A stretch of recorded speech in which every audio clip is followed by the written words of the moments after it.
Hey gang, and welcome back. Just a reminder, you can now use the promo code MTGMudsta, all caps, at flipsidegaming.com. You'll get 10% off orders over $10 and help with the channel at the same time. Welcome back. This week we have another EDH game lined up just for you. Harry is playing his Yidris deck and keeps a hand with Temple of Epiphany, Bituminous Blast, Unexpected Results, Temple of Malady, Temple of Deceit, Opulent Palace, and Ash Barrens. I am playing the Locust God and keep a hand with Swan Song, Is It Charm, Island, Long-Term Plans, Memory Lapse, Careful Study, and Mana Echoes. Mike, who's not to be confused with Combo Mike, is playing his Gishath deck and keeps a hand with Wayward Swordtooth, Needletooth Raptor, Plains, Farseek, Forest, Drover of the Mighty, and Explosive Vegetation. Lastly, Ryan is back and has promised not to spread his graveyard in dredge form, and he's playing his Queen Marchesa deck and keeps a hand with Opal Palace, Mountain, Nomad Outpost, Innocent Blood, Commander Sphere, Rakdos Signet, and Magus of the Moat. Harry wins the die roll and starts us off. Harry plays a Temple of Malady, scrying 1 and bottoms the card. Mike plays a Forest and passes. Ryan plays a tapped Nomad Outpost and passes. I play an Island and cast Careful Study, hoping to hit a land.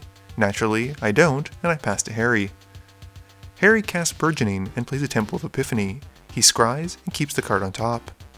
Mike plays a Plains, and Harry puts out an Opulent Palace. Mike then casts Farseek, and he grabs a Mountain and passes to Ryan.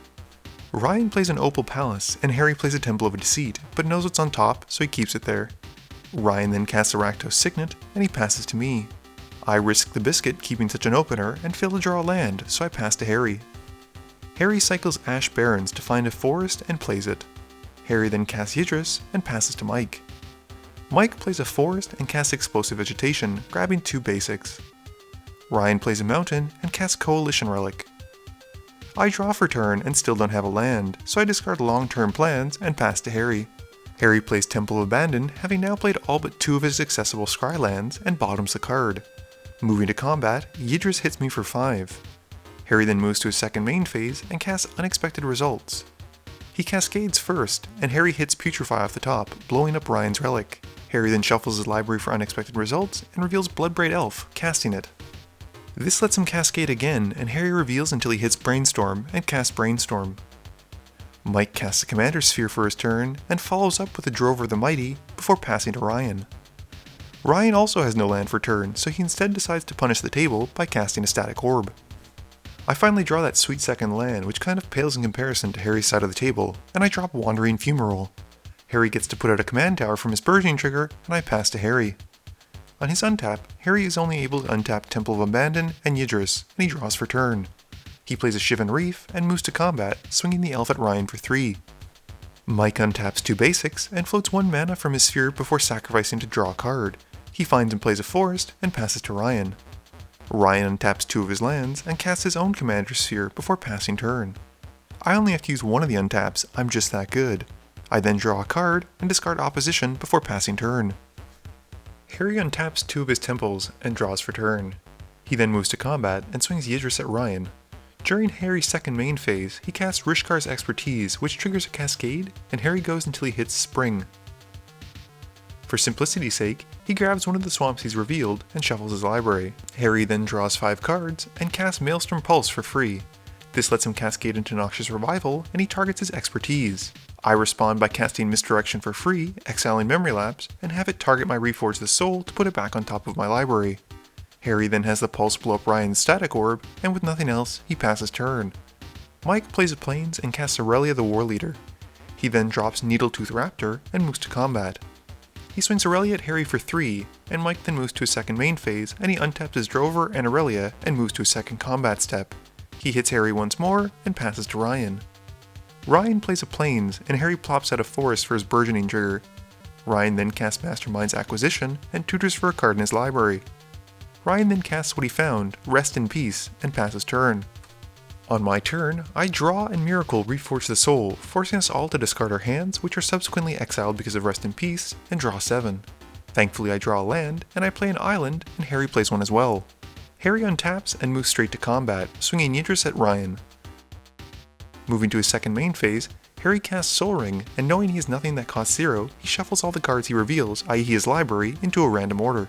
Harry then casts Riku of 2 Reflections, and cascades into Rites of Flourishing right off the top. He then casts Nisa's Renewal, cascading into Rashmi before he goes to find 3 basics and gains 7 life. Harry then drops a Mystic Remora, shuffling like he did for the Soul Ring, and passes turn. Mike draws 2 and plays a Plains and a Mountain. He then casts Soul Ring, and Harry draws when Mike doesn't pay the extra 4. Mike then casts Gishath and casts a Naya Charm to tap all of Harry's creatures. Harry draws from the Remora as Mike doesn't pay for the extra 4. Mike then swings Aurelia at Ryan and Gishath at Harry. Mike then reveals the top 7 cards from his library, hitting 3 dinosaurs, Raging Swordtooth, Kinjali's Sunwing, and Ravenous Daggertooth, which isn't bad. The Swordtooth deals 1 to all the creatures on the board, and Mike gains 2 from the Daggertooth and deals 5 to Yidris from the Needletooth and Rage triggers. Moving to his second combat step, Mike does the same routes, and he has Aurelia hit Ryan and Gishath hit Harry. This time, he reveals 7 cards and finds Zakama and Cacaphodon. Ryan draws 2 and plays a Plains and a Tectonic Edge. He then casts Austere Command, choosing the 2 modes to wipe out every creature on the board. Harry gets to draw from the Mystic Remora, and we all breathe a sigh of relief that the game isn't going to be like any of the Jurassic Park movies. I draw 2 for my turn, and I play an Island and a Shivan Reef. Harry does his best to keep up, dropping a Mountain and an Island. I then cast Izzet Signet, and Harry draws from the Mystic Remora. On Harry's upkeep, he pays 1 to keep the Mystic Remora around, and then draws 2. He then brings out Swarm Intelligence, and casts the Sylvan Library. Harry then decides it's time for Yidris to come back, and he passes to Mike. Mike plays a Path of Ancestry and a Forest as lands for turn, before bringing back Gishath. Mike decides to give Harry a 1-turn break, and swings his Dino Daddy at me for 7. He reveals Siegehorn Ceratops, Polyraptor, Trapjaw Tyrant, and Charging Monstrosaur. With nothing else, he passes to Ryan. Ryan plays Temple of Malice, scrying the top card to the bottom before playing his copy of Maze of Ith. Ryan then casts Ghostly Prison, and Pillowfort's up with a Windborn Muse. At the end of Ryan's turn, I cast Commit to put the Polyraptor to the 2nd from the top of Mike's library. I draw 2 for my turn, and cast a Hedron Archive. Harry draws from the Remora, and I pass turn. Harry pays 2 in his upkeep to keep his Mystic Remora around, and activates his library to look at 4 cards, keeping 2 of them because of the rights. Harry then sends Yidris at me for 5, and casts Steam Augury, getting a Cascade trigger and a Swarm Intelligence trigger. He resolves the Cascade first, hitting Kadama's Reach, and casting it. Harry then resolves his first Steam Augury, and Ryan picks the pile, letting Harry keep Eye of the Storm. He then resolves the second copy, and I choose to give him the pile without Rude Awakening. Harry then plays an Island, and casts Eye of the Storm, but first cascades into a Ponder, and he gets to cast it again thanks to Swarm Intelligence. Harry then casts Urban Evolution, cascading into Explosive Vegetation, getting a copy with Swarm. He exiles it under the Eye of the Storm, and casts it. Harry then exiles Urban Evolution, and gets to cast it and Explosive Vegetation once more. Harry is then able to play Frontier Bivouac and Crumbling Necropolis before paying only 1 red to cast Blasphemous Act, cascading. He hits Preordain and exiles it under the Storm. Harry then gets to cast Urban Evolution twice and Preordain twice. Harry then wipes the board and plays a Reliquary Tower and a Swamp as his extra lands. He then passes to Mike. Mike draws for turn and counts up his mana. He has enough mana to bring out his commander, and does so, swinging Gishath at Harry. Ryan, who has made me realize he's just one of those players who likes to watch the world burn, untaps Gishath with his Maze of Ith to save Harry. Ryan plays a Temple of Silence, bottoming the card. He then casts Queen Marchesa, comes in with a +1/+1 counter thanks to the Opal Palace, and Ryan becomes the Monarch. Ryan then plays a Plains, and moves to the end of his turn, drawing a card. At the end of Ryan's turn, I cast Chaos Warp, shuffling away Harry's Swarm Intelligence and putting the spell under the eye. I resolve Explosive Vegetation first, followed by Urban Evolution, followed by Preordain, and Harry resolves the Chaos Warp, revealing Eternal Witness off the top, but he has no targets in his graveyard thanks to the Rest in Peace. I draw 2 for my turn, and I play an Island. I cast Faithless Looting, exiling it under the Eye of the Storm. I then get to cast Explosive Vegetation, Urban Evolution, Preordain, and Chaos Warp targeting Harry's Mystic Remora, before finishing off by casting the Faithless. I then cast Brain Inquiry, and begin the cycle again. We all draw 3, then randomly discard 3. I then cast Explosive Vegetation, Urban Evolution, Faithless Looting, and Preordain. I then play an Island and a Reliquary Tower, and cast a Psychosis Crawler. I then cast Brainstorm, doing the cycle once more, and I resolve Explosive Vegetation first, followed by Urban Evolution, dealing 3 to everyone. Then I cast Preordain, dealing 1 to everyone. Then I follow up with Faithless Looting, dealing 2 to everyone. I then resolve my Brainstorm, dealing 3 more to everyone, before finally casting Burning Inquiry, dealing another 3. I then cast Serum Visions, doing Explosive once more, followed by Urban Evolution dealing 3, then Brainstorm dealing 3, then Preordained dealing 1, then Serum Vision resolves and deals 1 as well, then Faithless deals 2, and Ryan dies. I then resolve Burning Inquiry, dealing 3, and with all of my spells having resolved, I drop a Mountain, and Harry's Burgeoning allows him to play Yavimaya Coast. I then cast Whirlpool Warrior, and Harry responds by losing 1 life to cast Cyclonic Rift, targeting my Crawler. Crawler gets bounced back to my hand, and Harry can't really do much with only 1 card in his library, so he casts Chaos Warp to shuffle his Rites of Flourishing in to hopefully buy himself a turn. He has a 50-50 chance, and rolls to see which he hits. Sadly, luck is not with Harry, and the Rites comes back out. I deal with my Warrior trigger, and before the end of turn, I overload Vandal Blast. I then go through the cycle again, and I finish off with a Burning Inquiry to eliminate Harry as he can't draw 3. I then pass to Mike. Mike draws for turn and recasts his commander. He swings his commander at me, and I opt to just take the hit. Mike sadly only hits 1 dinosaur, and with my Crawler in hand, he knows he's gonna die.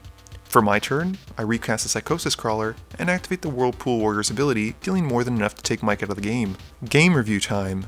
Goodness, I kept an awful starting hand. Please never ever keep a 1 land opener and hope that you'll draw into it. It's just gonna blow up in your face. I want to say that I won because of skill, but Eye of the Storm really did most of the heavy lifting and pretty much got me back into this game. I will admit that using Misdirection to retarget the Noxious Revival on my Reforge the Soul was a good idea, but it still probably wouldn't have won me the game. I think Harry made a really bold move by casting Eye of the Storm and then passing, having only gotten a little bit of advantage out of it. It seems like the kind of card that you want to resolve and then just win with, because your opponents are going to get so much more power out of it than you will. Ryan likes to play stack stacks. I'm not too sure what else to say beyond that. You saw Static Orb, I'm sure he had Winter Orb and other ways to mess with people in the deck. He certainly messed with Mike when he used Maze of Ith to stop him from killing Harry, but had he not done that, I probably wouldn't have been able to win the game, and I think Mike would have stolen it from us. Please be sure to tune in every Monday and Thursday at 11 AM Eastern Standard Time for a guaranteed new video. You can also follow me on Twitter at MTGMudsta. You can find me on Facebook at facebook.com/MTGMudsta. And lastly, you can check me out when I stream at twitch.tv/MTGMudsta.